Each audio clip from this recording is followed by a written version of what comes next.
నమస్కారం, ఈగలై ఛానల్కి స్వాగతం. మట్టిలోంచే సకల ప్రాణులు సంపదలు వచ్చాయని పురాణాలు ఘోషిస్తున్నాయి. మట్టి వినాయకుడిని పూజించాలని శాస్త్రాలు చెబుతున్నాయి. మట్టి వినాయకుని పూజించడం అంటే మన ప్రకృతిని పూజించడంతో సమానం. అంతేకాకుండా ప్లాస్టర్ ఆఫ్ ప్యారిస్తో చేసే వినాయక విగ్రహాలు విష పదార్థంతో సమానం. తద్వారా వాతావరణ కాలుష్యం పెరుగుతుందన్నది జగమెరిగిన సత్యం.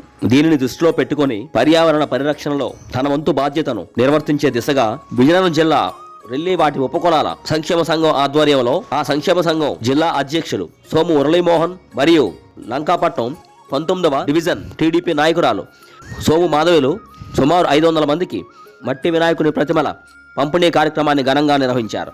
ఈ కార్యక్రమానికి రెల్లి కులాల సంక్షేమ సంఘం రాష్ట్ర కార్యదర్శి బంగారి దుర్గారావు, పొడుగు తాతారావు, బంగారి గురుమూర్తి, ఎర్రంశెట్టి దాసు, పొట్టూరు సన్యాసిరావు, పొడుగు శ్రీను, అర్జి పైడిరాజు, అర్జి చిరంజీవి, పొడుగు ప్రసాదు, కళ్యాణి రాజు, పొడుగు దొర, సోము సెమ్మన్న, సోము రమణ, సోము రామారావు, పి గణేష్, గంగమ్మ, పద్మ, చెన్నా బైరాగి మరియు విద్యార్థులు చిన్నారులు తదితరులు పాల్గొన్నారు.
ఈ సందర్భంగా జిల్లా రెల్లివాటి ఉపకులాల సంక్షేమ సంఘం అధ్యక్షులు సోము మురళీమోహన్ మీడియాతో మాట్లాడుతూ పర్యావరణ పరిరక్షణ కార్యక్రమంలోనే స్వచ్ఛమైన మట్టితో తయారు చేసిన విఘ్నేశ్వరుడి యొక్క విగ్రహాలు పంపిణీ ఈ కార్యక్రమం అనేది ఈరోజు జరుగుతుంది.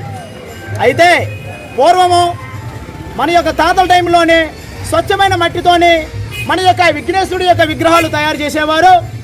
ఆ పూజ చేసి తర్వాత చెరువుల్లో కానీ నూతులో కానీ నదుల్లో కానీ ఆ యొక్క విగ్రహాలు నిమజ్జనం చేసినప్పుడు ఆ నీరు అనేది కలుషితం అయ్యేది కాదు.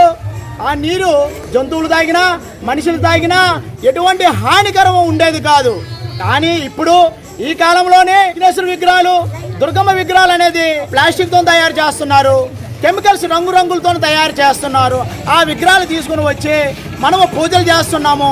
తర్వాత చెరువుల్లోనూ నీతుల్లోని ఈ యొక్క నదుల్లోని నిమజ్జనం చేస్తున్నాము. ఆ యొక్క విగ్రహాలకు ఉన్న కెమికల్స్ అనేది నీరంతా వ్యాపించి నీటిలో ఉన్న చేపలు కానీ జీవులు కానీ చనిపోతున్నారు. అట్లాగే ఆ నీరు తాగడానికి వచ్చిన జంతువులు కానీ మనుషులు కానీ ఆ నీరు తాగడం వల్ల ఆ కెమికల్స్ ఎఫెక్ట్ అయ్యి మనుషుల యొక్క కిడ్నీలు పోవడం కానీ లివర్లు పోవడం కానీ ఊపిరితిత్తులు పోవడం కానీ హార్ట్లోని హోల్ పడడం కానీ అట్లాగే క్యాన్సర్ కూడా రావడం జరుగుతుంది. ఎందుకంటే భారతదేశంలోని అన్ని రాష్ట్రాల్లోనే ఆ యొక్క క్యాన్సర్ అనేది చేప కింద నీరులాగా వ్యాపిస్తుంది. దయచేసి ప్రజలందరూ మేము తెలియపరిచింది ఏంటంటే కోరుచున్నది ఏమంటే ప్రజలందరికీ స్వచ్ఛమైన మట్టితో తయారు చేసిన విగ్రహాలు మాత్రం ప్రతి ఒక్కరు పూజించాలి. ఆ కెమికల్స్తో తయారు చేసిన విగ్రహాలు మాత్రం ఎవరు పూజించకండి. ఆ ప్లాస్టిక్తో చేసిన విగ్రహాలు పూజించకండి. ఆ విధంగా ఈరోజు చదువుకునే పిల్లలకి పెద్దలకి చిన్నపిల్లలకి పెద్దలకి అవగాహన సదస్సు కల్పించి ఈరోజు విఘ్నేశ్వరుడి యొక్క మట్టి విగ్రహాలు పంపిణీ చేస్తున్నాం. కాబట్టి ప్రజలందరూ ఈ యొక్క ఆరోగ్యం కావాలంటే మట్టి విగ్రహాలు పూజించండి. మట్టి విగ్రహాలతోనే మన ఆరోగ్యం కలుగుతుందని ప్రజలందరూ కోరుకుంటూ సెలవు తీసుకుంటాం.